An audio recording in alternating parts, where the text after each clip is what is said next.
Hello, welcome. My name is Scott. I'm going to share a little story with you that I read.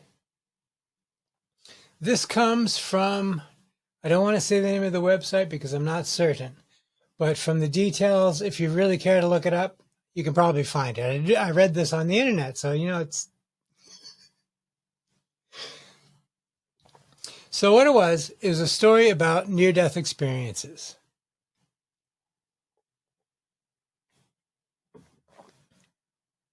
One in particular. So what happened? This is the story as recounted by a young man. There came a day when he was riding his motorcycle. Beautiful day. I don't know exactly where, but it was Rocky Mountains. He was on a curve in a road, went around the curve. It was gravel. He misjudged. The tires kicked out from underneath him. He dumped the bike and he's sliding along the gravel. And as he slides along the gravel, he realizes he's going to go off a cliff and there's nothing to stop it. Him and the bike have the momentum. There's nothing he can do. He knows he's going to die. These are his words paraphrased. Just as he was going off the cliff, he noticed an old man dressed in long out of fashion clothing, just standing there in the road with his eyes locked on his, and just watched him go off the cliff. And the last thing you saw was the guy just watching him go off the cliff. So what makes this a good story is that later on, of course, this guy on the motorcycle survives because he tells the story. He goes over the cliff. He's fine. He's banged up. He's hurt. But he has a cell phone. So I'm making up the cell phone. Somehow he gets word out and help comes and he goes to the hospital and he recovers and he's okay.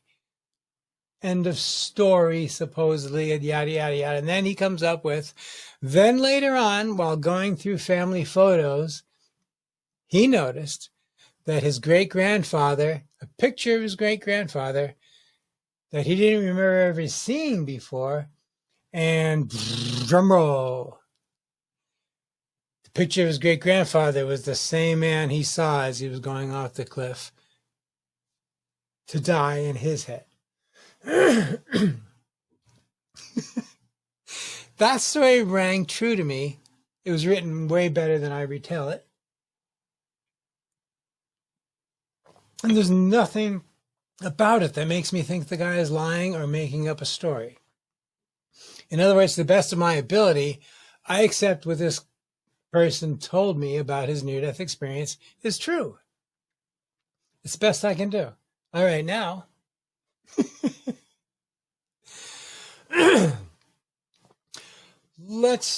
If true, I want to look at this from a slightly different perspective.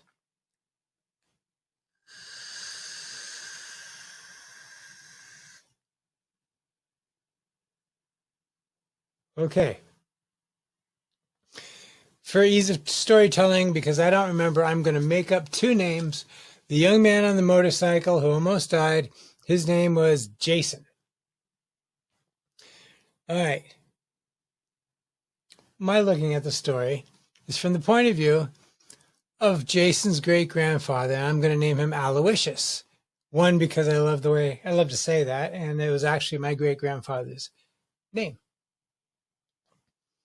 So, Aloysius is dead, has been dead. He's in heaven, presumably, or in some sort of, whatever you want to call it. So we have to imagine, in some sense, he's there, he's done with life, he gets a call from the main office or something. He goes, says yes, and they say, listen, your great-grandson, who you never met in life, is about to die. He's about to die here, and he tells you the time. Would you mind going to meet him because there's no one else available?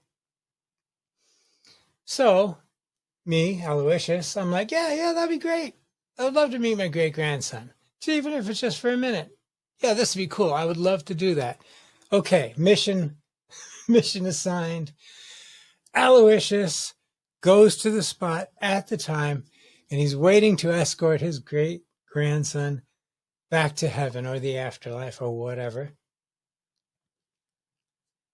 So he's there at the appointed time, and he hears a motorcycle approaching in the distance, and he's been informed of exactly how this kid's going to die. So he's standing there. Here comes the motorcycle.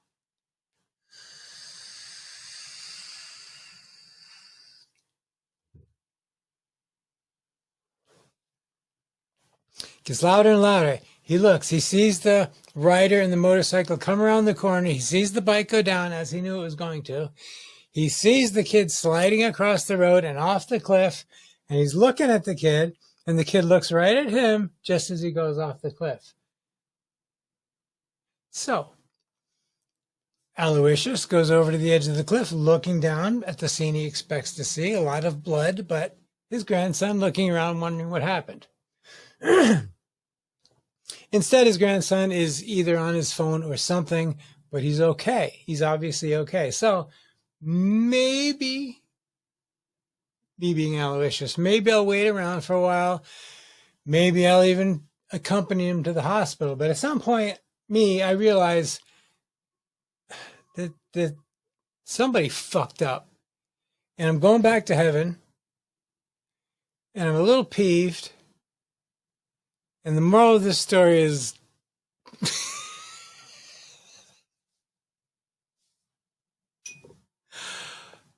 but think about that. Okay, so no moral to the story. I want to thank you again for watching. Oh, I do have a moral that has nothing to do with the story. It has to do with the state of the world right now. I'm not sure who I'm addressing this to. The point is, if you don't share in kindergarten, you're not nice, and that's not enough reason for some people. If you don't learn that lesson in kindergarten, then you learn the real lesson in the real world, and what that is if you don't share, the other kids are going to come and kill you and steal your toys. I'm just thinking like if I was certain people right now. Anyway, I see you. Thank you.